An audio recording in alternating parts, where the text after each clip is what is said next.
Hi.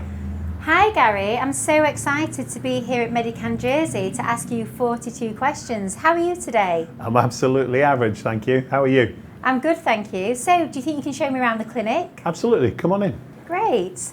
I'll show you one of the consulting rooms. Oh, so this is a lovely, light and airy space. How long has Medicann been here in this building? We've been in this building for 2 years, but we've been trading for 5 years. Oh my God, so big celebration this year with your birthday. 5th birthday. Amazing. So how many clinics do you have in total? We have 3 clinics currently, Jersey, Guernsey and Isle of Man. Oh, amazing. And do you want to have any more clinics? Absolutely, we're always looking to expand our business. Amazing. And then, so Jersey and Guernsey both have great beaches. Which ones do you think are better?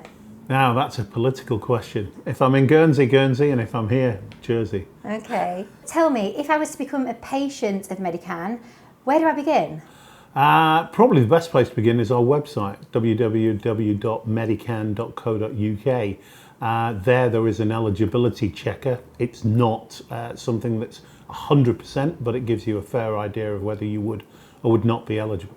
Okay, so I take it then medicinal cannabis might not be for everyone. Medicinal cannabis certainly isn't for everyone. You have to be over the age of 18, you have to be under the care of a local doctor, you have to have been prescribed at least 2 or 3 traditional medications, and ideally you would be under the care of a specialist.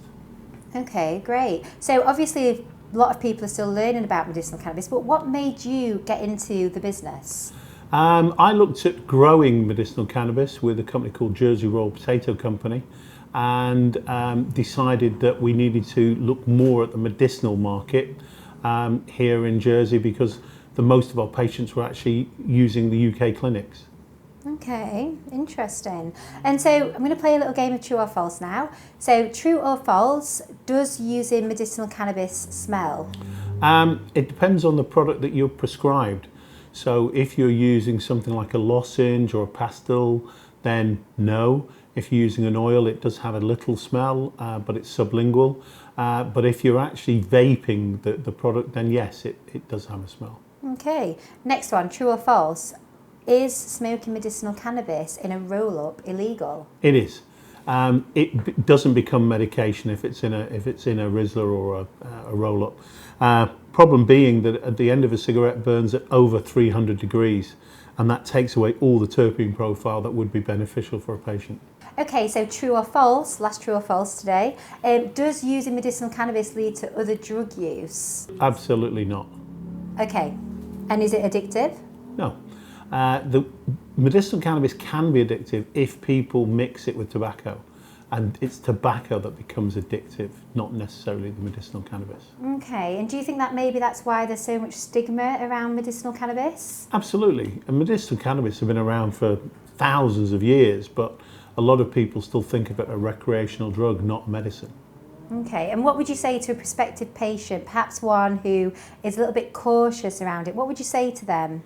I'd say that if you look back in history, Queen Victoria used medicinal cannabis for menstrual pain. If it's all right for Queen Victoria, it should be okay for us. Okay, so remind me again then, so how exactly do you take medicinal cannabis? So you can take it in several ways. You can have a sublingual oil that you take under your tongue, you can have a lozenge, a pastil, or you can vaporize it using a dry herb vaporizer, which you inhale.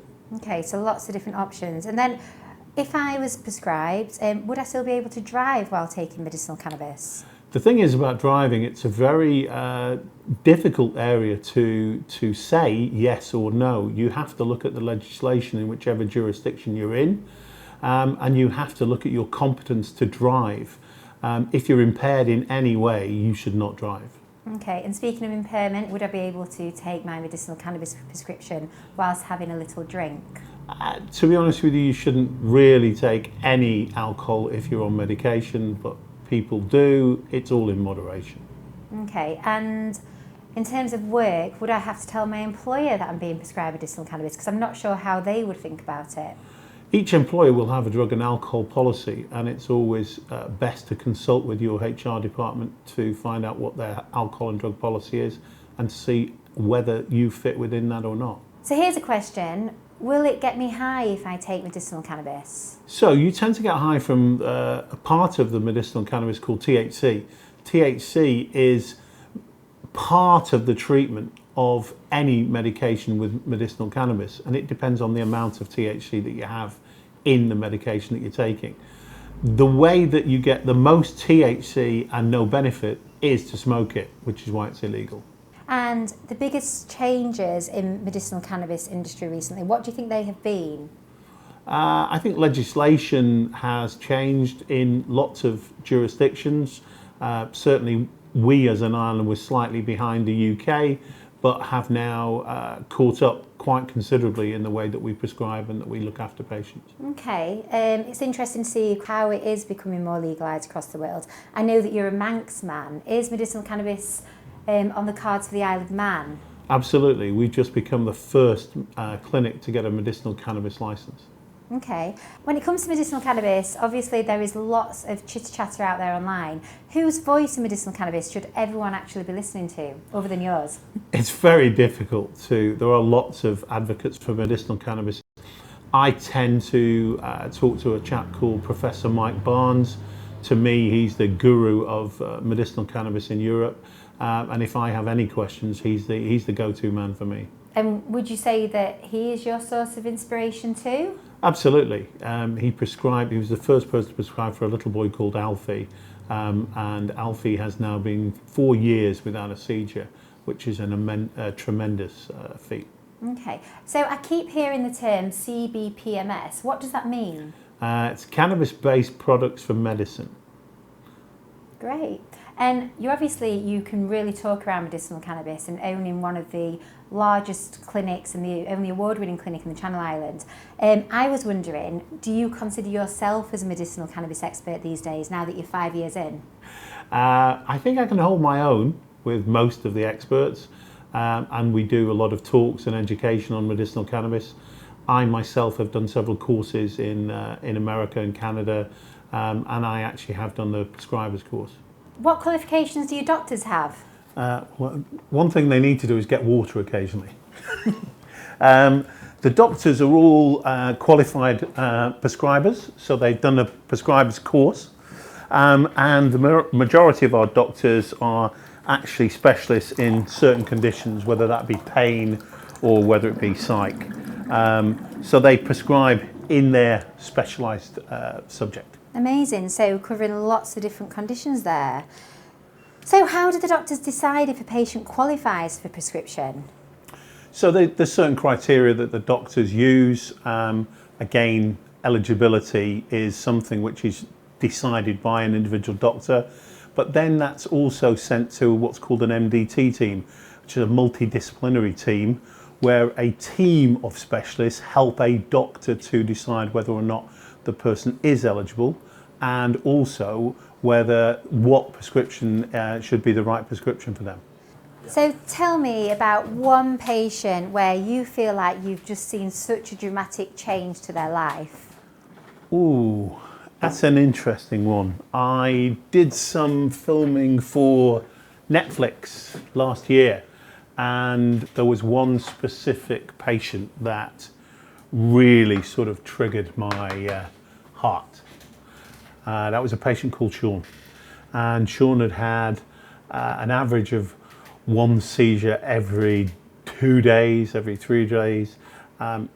Tried everything to get on top of it, even moved to Spain, and he became one of our first patients, and is now having less than one seizure every 3 months, and has not, as far as I know, not been hospitalised in the last year.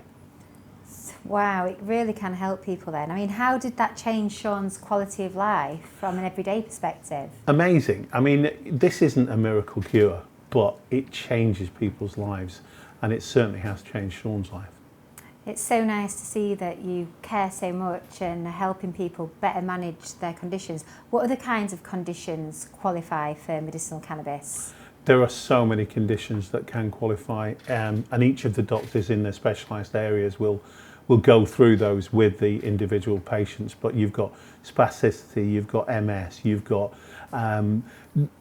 Something like 50% of the people with Crohn's in Canada are on medicinal cannabis.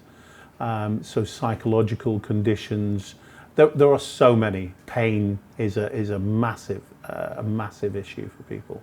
It sounds like such a vast range of conditions that can be catered for. When it comes to a patient, if they're being prescribed other drugs, can medicinal cannabis be used alongside other prescriptions?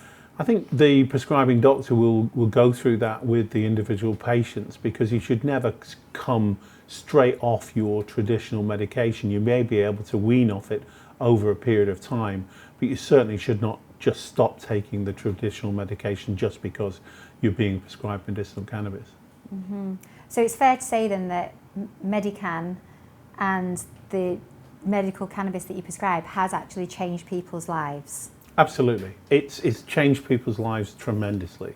And the sooner people look at this as a medicine, the sooner more people will have their lives changed. And what has changed your life? Family. Having a family. And I guess having a family is really, really important to you. The most important thing. In fact, so important. I've got most of them that actually work with me at Medicann. And who in the family works at Medicann Jersey? In Jersey, the clinic's run by my daughter, Tasha. Oh, in fact, here she is. Hi. Hi, Tash. And doesn't your son Jack work for you too? Absolutely. Jack runs our clinic in Guernsey with his wife. And what has been one of your proudest achievements in business? I think, in fact, here he is. I think Jack winning the award for Rising Star at the Business Cannabis Awards for Europe. Multi-winning now. Multi-award winning. Yes. Amazing. Well done, Jack. So what's the plan for the rest of the day for you and the team? Jack and I are going to visit Delta 9. Delta 9 is a pharmacy that is actually the first pharmacy that's been giving a license just to dispense medicinal cannabis. Wow, that's amazing. And I heard somewhere already that you have some new technology called Script Assist. What is that? Script Assist is a platform that gives patients access to every single thing that they will need through their medicinal cannabis journey. It's also a system that looks after stock and also works with the doctors to see what the doctors are prescribing for the patient, lets the patient see what they've been prescribed and what's available for them. So literally, as a patient, I can just log in and see everything from one dashboard? Absolutely. Secure login, and then you can see whatever you need to see. Amazing. So we're nearly at the end of our 42 questions now, Gary, so it's time to go soon. But before I go, I've got a few more questions just to conclude. So can you tell me where you think we're going to see Medicann next? Watch this space. And then my final question, what do you think to the medicinal cannabis market in the UK? I think the market needs more THC. Transparency, honesty and collaboration. I like it. Hopefully we'll see a little bit more of that soon. Thank you so much for your time today, Gary. We've loved seeing Medicann, and thank you for telling us everything that it's all about, and we'll hope to see you again soon. Thanks very much for coming. I'll show you out.